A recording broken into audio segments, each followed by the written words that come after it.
រឿងសង្សារលួចលាក់នាពេលថ្ងៃត្រង់នៅក្បែររបងវត្តអូនអញមកអញ្ចឹងល្អហើយណាយកទៅបងទិញចេកយកមកផ្ញើអូនអញយកទៅហូបចុះណាងាប់ហើយបងចេកស្អី3ផ្លែនឹងបងមិនដឹងថាទិញយកមកផ្ញើធ្វើអីទេតែ3ផ្លែនឹងចេកខ្ញុំនៅផ្ទះក៏មានហូបដែរមិនចាំបាច់មករំខានអីចេក3ផ្លែមកឲ្យជប់នៅក្បែររបងវត្តអញ្ចឹងទៀតទេនៅលង្កៀកបច្ឆានេះបាំងតែរបងទេបងយកមកផ្ញើហើយក៏ហូបទៅកុំល្អូច្រើនពេកអីទោះបីជាចេកនេះ3ផ្លែក៏ជាទឹកចិត្តរបស់បងដែលមានចំពោះអូនដែររយឯណាបានសង្សារដូចបងសង្ហាស្អាតហើយថែមទាំងចិត្តល្អទៀតនោះអូនអញថាទៅបើមានមួយទៀតដូចបងអីបងវាយចោលហើយហឹង្សាម្លេះកុំអាងអីប្រាហឹង្សាពេករៀនប្រាខុក្បាលជាជាងហឹង្សាណាបងរៀនសូត្រមានចំណេះគេឲ្យចេះគិតចេះយោគយល់អធ្យាស្រ័យមិនមែនប្រាហឹង្សាអញ្ចឹងនោះទេបងនិយាយលេងតាបានមកឃើញមុខអូនហើយបងលេងឃ្លានបាយតែម្ដងមកខ្ញុំនឹងស្អីបានឃើញឲ្យបងឯងលេងឃ្លានបាយខ្ញុំទៅវិញហើយស្មានតំណាត់មកជួបគ្នារឿងអីការប៉ັດរឿងផ្លែចេក3ផ្លែនេះសោះមិនដឹងជាស្អីបងឯងទេថ្ងៃក្រោយបើតែប៉ុណ្ណឹងមិនបាច់ណាត់ជួបទេខាត់ពេលអស់មិនអូនឯងនិយាយអញ្ចឹងអូនបងឃើញចេក3ផ្លែនេះហើយក៏នឹកឃើញដល់សង្សារចង់ឲ្យអូនឯងឃើញចេកនេះហើយនឹកដល់បងដែរចេកនេះបងលួចម៉ែបងមកទេមិនបានទិញមកឯណា ស្លាប់ហើយគ្រាន់តែចេះក៏លួចម៉ែដែរបងឯងនេះមិនដឹងថាស្អីទៅស្អីទេបានអញ្ចឹងខ្ញុំត្រឡប់ទៅផ្ទះវិញហើយអរគុណសម្រាប់ចេក3ផ្លែដ៏មានន័យនេះណាបងខណៈនោះផងដែរក៏មានអ្នកដើរកាត់ទីនេះដូចគ្នាណាក្មេងធ្វើស្អីហ្នឹងពួកឯងមិនញ៉ែគ្នាស្អីនៅនឹងហ៎ខ្វះកន្លែងញ៉ែគ្នាណាស់មែនទេបានជាមិនញ៉ែនឹងក្បែរលបងវត្តហ្នឹងអាដែងក្មេងអស់នេះវាគ្មានដឹងស្អីមែនហ្មងប្រយ័ត្នខ្មោចលងទាំងថ្ងៃទៅយើងគ្រាន់តែប្រាប់ទេអ្នកណាញ៉ែគ្នានោះពូខ្ញុំនឹងសូដាមិនត្រូវជាស្អីនឹងគ្នាផងញ៉ែគ្នារបៀបម៉េចទៅបើមនុស្សស្អប់គ្នាសឹងអីទៅហើយឲ្យមកញ៉ែគ្នាខ្ញុំខ្ពើមណាស់ពូណែឯងនិយាយភាសាស្អីរបស់ឯងនេះគិតថាខ្ញុំនឹងជាអាចកោមែនទេតើបឯងត្រូវមកខ្ពើមមុខខ្ញុំបែបនេះតិចចូលចេកនៅក្នុងដៃនេះញាត់ចូលមាត់ឯងទៅនិយាយឲ្យស្រួលបួនបន្តិចមើលខ្ញុំពិតជាមិនចូលចិត្តមុខនាងពិតមែនពេលមានគេមកថាខ្ញុំញ៉ែគ្នាជាមួយនាងបែបនេះខ្ញុំចង់តែក្អួតនោះទេប្រាប់ឲ្យត្រង់ទៅខ្ញុំជ្រិញមុខនាងណាស់មុខឯងអត់មានដុំមាសដុំពេជ្រនៅលើនឹងទេខ្ញុំក៏ខ្ពើមដែរប្រាប់ត្រង់អើពូស្មានតែពួកឯងមកញ៉ែគ្នាតើបានជាប្រាប់បែបនេះកុំឲ្យថ្ងៃក្រោយមកឈរញ៉ែគ្នានៅនឹងទៀតព្រោះអីវាចិត្តប្រឆាយល់ទេតិចលោទៅកំពុងតញ៉ែគ្នាខ្មោចមកជិះលើកអីដឹងតែគ្រប់ទឹកហើយតែពួកឯងមើលទំនងក៏ដូចជាមិនសមមកញ៉ែគ្នាដែរបើម៉ែឪពួកឯងមិនត្រូវគ្នាផងមិនម៉ែឪពួកឯងព្រមទៅបើអញ្ចឹងពូទៅវិញណាកុំនៅតែនឹងយូរពេកនិយាយចប់ពូឡាំក៏បានដើរចាក់ចេញទៅតែម្ដងហើយបីតែត្រូវពូឡាំចាប់បាត់ទៅហើយបងឯងថ្ងៃក្រោយណាត់រកកន្លែងល្អផងកុំមកណាត់ជប់កណ្ដាលវាលក្បែរវត្តអញ្ចឹងទៀតខ្ញុំនេះក៏វាខ្លាចដែរពេលពូឡាំនិយាយពីរឿងខ្មោចដូច្នេះអូនឯងចេះតែជឿគាត់ដែរអីគាត់និយាយប្រឡាចយើងទេព្រោះខ្លាចយើងញ៉ែគ្នានៅនឹងខ្ញុំទៅផ្ទះវិញហើយអញ្ចឹងមានស្នេហាលួចលាក់ជាមួយស្ត្រីរបស់ឪវេទនាចិត្តណាស់អូនឯងស្មានតែបងចង់លួចលាក់អញ្ចឹងហីម៉ែឪយើងអត់ត្រូវគ្នាទេហើយគាត់ក៏ហាមមិនឲ្យយើងតាក់ទងគ្នាទៀតតែគាត់ដឹងតែយើងប្រកាសភ្លើងស្នេហ៍ជាមួយគ្នាដឹងតែចប់ទាំងអស់គ្នាហើយខ្ញុំទៅហើយបែកផ្លូវគ្នាត្រឹមនេះចុះអូខេបែកត្រឹមនេះចុះចាំយប់ចាំបងទៅរកអូននិយាយរួចអ្នកទាំងពីរក៏បែកផ្លូវគ្នាចេញទៅរៀងខ្លួន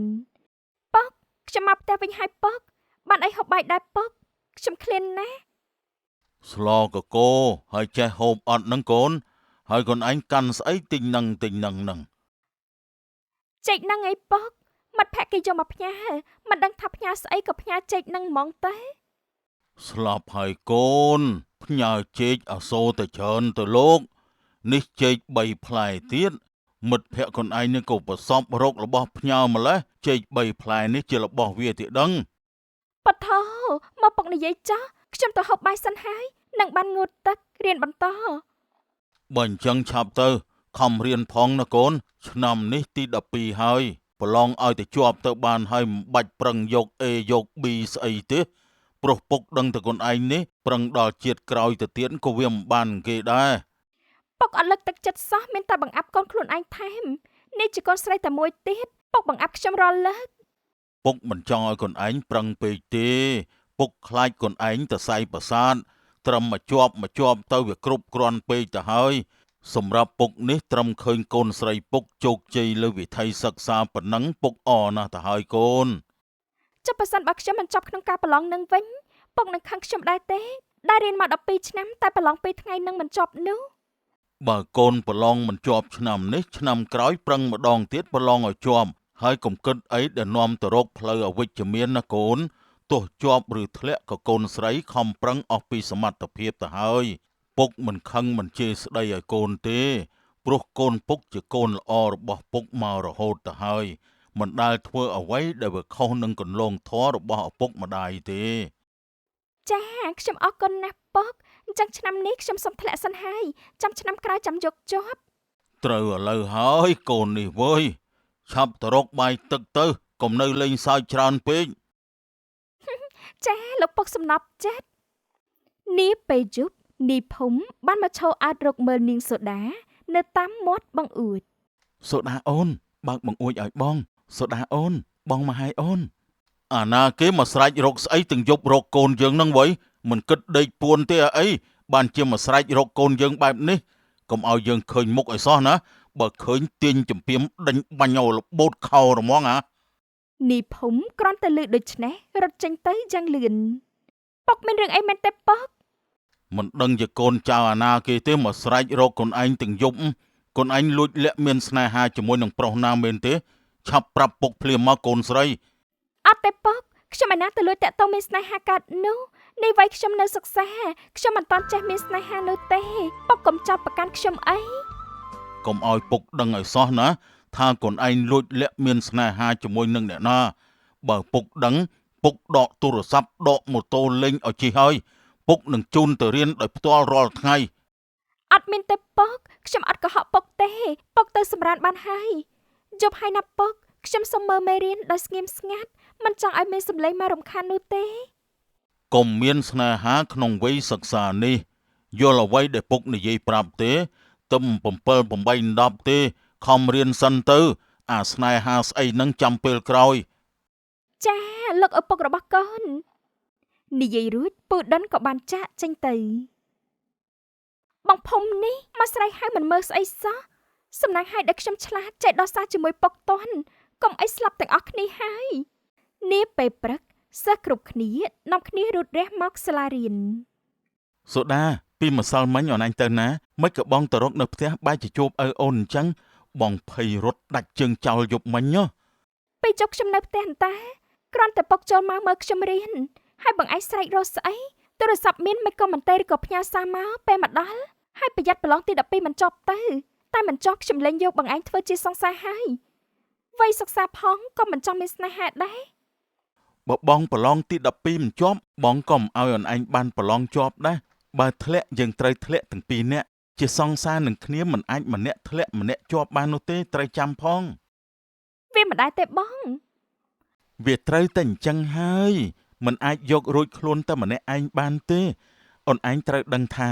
បងធ្វើអ្វីត្រូវតែឲ្យស្មើភាពគ្នាបើមិនស្មើភាពបងមិនធ្វើទេអើយដល់ម៉ោងឥឡូវហើយតោះចុះទៅក្នុងថ្នាក់ទៅបងនិយាយជាមួយបងឯងយូរទៅកាន់តែធុញហើយប្រុសស្អីទេរកតែខ្សែលើគេបងអត់អញ្ចឹងទេតែរៀនចប់ការរួចបានអញ្ចឹងនាពេលរសៀលដល់ម៉ោងចេញពីរៀនដោយសិស្សគ្រប់គ្នាបណ្ដាគ្នាមករកកង់ម៉ូតូត្រសងនាងសូដាឯងមានស្នេហាហើយមែនទេឥឡូវហ្នឹងយើងឃើញឯងដូចជាមានជីវិតពណ៌ស៊ីចម្ពូសម្បើមម្លេះញញឹមរស់រាយណាស់រាល់ថ្ងៃនេះគ្មានចេះខូចចិត្តស្អីទេតែខូចចិត្តធ្វើអីបើរាល់ថ្ងៃមានតែរៀនហើយទៅផ្ទះស៊ីបាយជួយធ្វើការងារពុកបន្តិចបន្តួចសោះហ្នឹងហើយលុយក៏ពុកឲ្យចាយមិនខ្វះទៀតហើយអញ្ចឹងហើយឲ្យយើងទៅខូចចិត្តកើតទុកអីកើតទេយើងឃើញឯងនឹងបងភុំស្និទ្ធស្នាលគ្នាមានទំនាក់ទំនងស្នេហាជាមួយគ្នាមែនអត់នាងប្រាប់យើងឲ្យត្រង់មកឃើញទៅណាមកណាជិះម៉ូតូបដើគ្នាទៅសោះជាអ្នកចិត្តខាងគ្នាហើយក៏ជាអ្នករៀនថ្នាក់ជាមួយគ្នាដែរនាងឯងកំប៉ិនសង្ស័យពេកដល់កន្លែងផ្ញើម៉ូតូហើយយើងទៅសិនហើយនិយាយរួចនាងសូដាក៏បានយកម៉ូតូជិះចេញទៅផ្ទះនាងសូដា កូនខ្ញុំនេះវាខំរៀនមែនទែនថ្ងៃឡើងមិនមកបាយផ្ទះទេបាយនៅតែសាលាឯងខំធ្វើម្ហូបសល់រហូតពេលថ្ងៃចាំវាមកបាយជាមួយតែអត់ដដែលទុកឲ្យឪវាបាយថ្ងៃត្រង់តែម្នាក់ឯងក៏ដោយកដែងអញ្ចឹងកើតដែរ ខណៈពេលនោះផងដែរនាងសូដាក៏បានជិះម៉ូតូមកផ្ទះទន្ទឹមគ្នានឹងនាយភូមិសូដាកូនឯងមិនក៏ជិះម៉ូតូមកផ្ទះវិញទន្ទឹមវាអញ្ចឹងកែងដឹងហើយតើមែនទេថាពុកមិនចូលចិត្តវាទេទាំងគ្រួសារតែម្ដងកូនឯងក៏ត្រូវតែមិនចូលចិត្តវាដូចជាពុកដែរទៅបានជំរាបសួរពូមិនបាច់មកជំរាបសួរយើងទេយើងមិនត្រូវការទេឆាប់ជិះចេញឲ្យផុតពីមុខផ្ទះយើងទៅថ្ងៃក្រោយកុំជិះកាត់មុខផ្ទះយើងទន្ទឹមម៉ូតូកូនស្រីយើងទៀតប្រយ័ត្នយើងទាញជំពាមបាញ់ឲ្យខៀវភ្នែកខ្ញុំគ្រាន់តែជិះកាត់ធម្មតាតើពូក្រាញ់ផ្លូវនេះជាផ្លូវសាធារណៈអីឬក៏ពូមកទិញផ្លូវនៅនឹងដាច់មែនតមាត់ទៀតអាក្មេងមិនស្គាល់ចាស់ទុំទៅកុំនៅឯអង្គមុខផ្ទះយើងទៀតអាក្មេងនេះវុយប៉ោះគេគ្រាន់តែជិះម៉ូតូកាត់សោះមិនក៏ពុកខឹងម្លេះនៅជាផ្លូវគេឆ្លងកាត់មិនមែនផ្ទះយើងដីយើងទេប៉ោះកុំទៅថាឲ្យគេអញ្ចឹងអីមីអូនឯងឆាប់ចូលផ្ទះឲ្យលឿនទៅហើយកុំនៅក្បែរវាទៀតវាអត់ល្អទេមុខវានេះគ្មានខំប្រឹងរៀនស្អីទេឆ្នាំប្រឡងដឹងតែធ្លាក់ហើយចុះបើសិនជាខ្ញុំប្រឡងជាប់វិញនោះពូប្រុងយ៉ាងម៉េចជាមួយខ្ញុំប្រយ័ត្នស្ដាយក្រោយចំពោះពាក្យសម្ដីដែលពូបាននិយាយនឹងទៅបើឯងប្រឡងជាប់មែនចាំយើងនេះលើកកូនឲ្យឯងឲ្យតែមានលុយមកស្ដីតដឹងយកកូនយើងទៅតែបើឯងអត់មានទេយើងលើកឲ្យទៅមិនគិតបដាការស្អីទេពូជាអ្នកនិយាយខ្លួនឯងទេណាកុំកលាស់សម្ដីឬក៏លេបសម្ដីវិញឲ្យសោះតែលេបវិញគេលែងហៅថាមនុស្សចាស់ហើយព្រោះតែយើងដឹងថាឯងនេះប្រឡងមិនជាប់ទេមុខអញ្ចឹងអីនោះគេមិនបានយកមុខទៅប្រឡងឯណាពូគេយកសមត្ថភាពនិងចំណេះដឹងទៅប្រឡងតាសូដាចាំទុកផងណាថាឪពុកអូនឯងជាអ្នកនិយាយទេថានឹងលើកអូនឯងឲ្យបងហ្វ្រីបើបងប្រឡងបាក់ដប់ជាប់បងទៅសិនឲ្យអូនសម្លាញ់សាច់ការស្អីឯងមកហៅកូនយើងថាអូនសម្លាញ់នឹងអាក្មេងមិនស្គាល់ចាស់ទុំប៉ោះកុំទៅឆ្លោះអីជាមួយគាត់ហ្នឹងបងភុំទៅនៅប្រកែកស្អីជាមួយពុកខ្ញុំហើយសំដល់ហើយពុកឲ្យកូនឯងចូលផ្ទះមិនព្រមចូលផ្ទះទៀតនៅឈរធ្វើស្អីត្រង់នឹងចាខ្ញុំចូលក្នុងផ្ទះសិនហើយអញ្ចឹងអាក្មេងនេះវើយវាចេះមកបញ្ចោះឯងទៀតណាចាំទៅមើលទៅឯងច្បាស់ជាប្រឡងមិនជាប់ទេនាថ្ងៃអាទិត្យនាងសូដាក៏បានមកមើលគោសូដាពុកអូនឯងច្បាស់ឬក៏អត់ថាលើកអូនឯងឲ្យបងដោយមិនយកបណ្ដាការខ្ញុំធ្វើមិនដឹងច្បាស់ចិត្តគាត់បើគាត់មិនបញ្ជាក់ជាមួយខ្ញុំទៀតផងបើពុកអូនឯងមិនយកបណ្ដាការមែនបងដឹងតែគ្រប់ទឹកហើយបានប្រពន្ធមកដោយមិនអស់ថ្លៃទឹកដោះអញ្ចឹងនោះខណៈនោះផងដែរមីងភៀមក៏បានដើរចូលមកអាកូនម៉ែប្រើឲ្យកូនឯងណាមកមើលគោឯងមកញ៉ាយកូនកំមុំគេអញ្ចឹងមែនទេឪគេតាមតន់ត្រូវតបងឪគេកាចផងហួងហែងកូនស្រីណាស់ឆាប់ទៅមើលគោវិញទៅហើយម៉ែអូនឯងក៏អញ្ចឹងដែរបើថ្ងៃក្រោយវាមកញ៉ែអីណាដើរកិច្ចទៅកុំនៅសងំឲ្យវាញ៉ែទៀតក្រែងដឹងហើយអីថាគ្រួសារពួកយើងមិនត្រូវគ្នាម៉ែមិនក៏មកថាអញ្ចឹងឲ្យសូដានាងមិនដឹងអីទេម៉ែជេរដៀលអីត្រឹមខ្ញុំបានហើយកុំដៀលដល់សូដាអីចេញមុខការពារកតញ្ញូជាមួយស្រីណាស់កូនខ្ញុំនេះតិចបានដេញឲ្យទៅនៅជាមួយគេទៅអាយុប៉ុណ្ណឹងខំរៀនទៅកុំគិតតែរឿងញ៉ែគ្នាបបែកគ្នាទៅមើលគោរៀងខ្លួនទៅនៅសកុកអញ្ចឹងដល់ណាទៀតមិញកុំឆ្នះពេកតិចលើដាក់ពុកខ្ញុំមកមួយដែរទៅមើលវិតមាត់ជាមួយយើងចោះហើយក្មេងៗអស់នេះវ័យកំពុងពេញរៀនមកអង្គុយមើលគោញ៉ែគ្នាអញ្ចឹងកើតនាថ្ងៃបន្ទាប់ពុកខ្ញុំសូមជម្រាបលាទៅសាលាហើយទៅសាលាបើជួបនឹងអាភូមិត្រូវទៅដើរកិច្ចវាឮដែរទេកុំនៅក្បែរវាឲ្យសោះរៀនឲ្យដឹងរៀនកុំមានស្នេហាក្រែងលោវាប៉ះពាល់ដល់ការសិក្សាចាប់ពុកខ្ញុំដឹងហើយនៅសាលាអូនឯងយូរម៉េះថ្ងៃហ្នឹងបងឈរចាំឡើងចុកជើងអស់ទៅហើយអ្នកណាប្រាឲ្យមកចាំមកដល់មុនមិនបញ្ចូលទៅថ្នាក់បងចាំអូនឯងនឹងហើយចេះមកសួរដូចឆោតអញ្ចឹងទៅកើតប្រយ័ត្នពេលប្រឡងចាញ់វិញ្ញាសាមកឆោតអញ្ចឹងអីដឹងតែចប់ហើយអូនឯងខ្ញុំមិនមែនឆោតដល់ម្លឹងទេបងនាពេលល្ងាចដល់ម៉ោងចេញពីរៀនតោះបងជិះម៉ូតូជូនទៅកុំជូនទៅអីខ្លាចដូចពីថ្ងៃមុនទៀតពុកស្រែកជេរបងឯង បងជូនទៅតែពេលចិត្តទៅដល់ផ្ទះអូនឯងបងអត់ទៅជាមួយទេ អញ្ចឹងក៏បានដែរផ្ទះនាងសូដាប៉កខ្ញុំសូមជម្រាបសួរខ្ញុំមកពីរៀនវិញហើយ អញ្ចឹងឆាប់ចូលទៅផ្ទះទៅកូនបញ្ញាប់ងូតទឹកហូបបាយ នាងសូដាក៏ជិះម៉ូតូចូលទៅក្នុងតើបនីភូមិជិះមកកាត់មុខផ្ទះនេះម្ដង ជំរាបសួរពូហូបបាយនៅពូស៊ីហើយនៅវាជារឿងរបស់យើងទេឯងកុំមកចេះទៅឲ្យផុតទៅនៅទៅកាត់មុខផ្ទះយើងដល់ណាទៀតខ្ញុំចង់សួរថាពូនិយាយពិតឬក៏អត់ថ្ងៃមុនបើខ្ញុំប្រឡងជាប់បាក់ដប់លើកកូនឲ្យខ្ញុំមិនយកបដាការយើងជាមនុស្សចាស់និយាយម៉ាត់ណាគឺម៉ាត់នឹងហើយអាក្អូនបើអញ្ចឹងខ្ញុំជម្រាបលាពូទៅសិនហើយបញ្ញាប់ទៅមើលមេរៀនដើម្បីប្រឡងឲ្យជាប់នឹងបានកូនកំមុំពូយកមកធ្វើជាប្រពន្ធយេអាក្មេងនេះវាចេះតែល្មិចវានេះ